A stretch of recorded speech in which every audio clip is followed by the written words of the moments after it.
Section 1. Learn to be a detective. 10 important principles every aspiring detective needs to master. Chapter 1. Principle 1. Don't be a know-it-all. Jeffries and Wallace, Alan barked impatiently as the young officer scrambled to write our names on the crime scene entry log.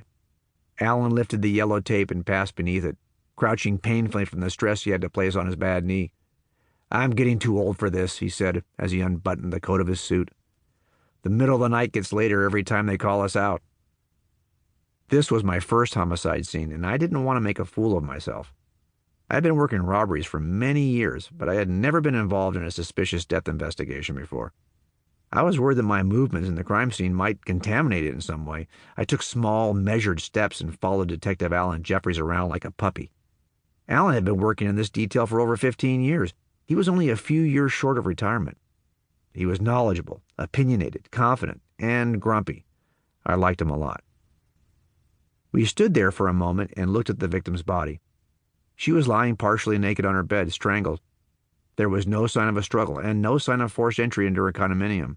Just a 46-year-old woman lying dead in a very unflattering position. My mind was racing as I tried to recall everything I had learned in the 2-week homicide school I recently attended.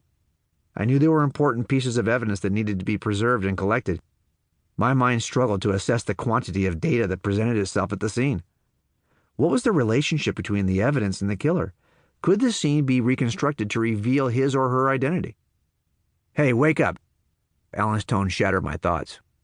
"We got a killer to catch here. Go find me her husband. He's the guy we're looking for." What? Alan already had this figured out? He stood there looking at me with a sense of impatience and disdain. He pointed to a framed picture toppled over on the nightstand. Our victim was in the loving embrace of a man who appeared to be her age. He then pointed to some men's clothing hanging on the right side of her closet. Several items appeared to be missing. "I've been doing this for a long time, kid," Alan said as he opened his notebook. "Stranger murders are pretty rare. That guy's probably her husband, and in my experience, spouses kill each other." Alan systematically pointed to a number of pieces of evidence and interpreted them in light of his proclamation. There was no forced entry. The victim didn't appear to have put up much of a fight. The picture had been knocked over on the nightstand. Men's clothing appeared to be missing from the closet. Alan saw all of this as confirmation of his theory. "No reason to make it complicated, newbie. Most of the time it's real simple. Find me the husband and I'll show you the killer." As it turned out, it was a little more difficult than that. We didn't identify the suspect for another 3 months, and it turned out to be the victim's 25-year-old neighbor. He barely knew her, but managed to trick the victim into opening her door on the night he raped and killed her. She turned out to be single. The man in the photograph was her brother. He visited occasionally from overseas and kept some of his clothing in her closet. All of Alan's presuppositions were wrong, and his assumptions colored the way we were seeing the evidence. Alan's philosophy was hurting his methodology. We weren't following the evidence to see where it led. We had already decided where the evidence would lead, and we were simply looking for affirmation. Luckily, the truth prevailed. All of us hold presuppositions that can impact the way we see the world around us. I've learned to do my best to enter every investigation with my eyes and mind open to all reasonable possibilities.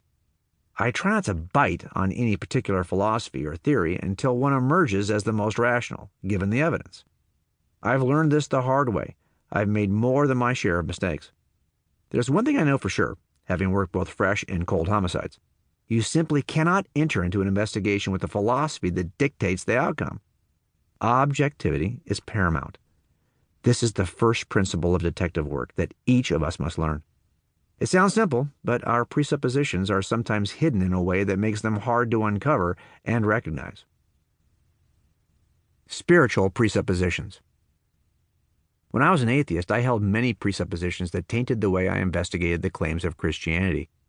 I was raised in the Star Trek generation, the original cast, mind you, by an atheist father who was a cop and detective for nearly 30 years before I got hired as a police officer. I was convinced by the growing secular culture that all of life's mysteries would eventually be explained by science, and I was committed to the notion that we would ultimately find a natural answer for everything we once thought to be supernatural. My early years as a homicide detective only amplified these presuppositions.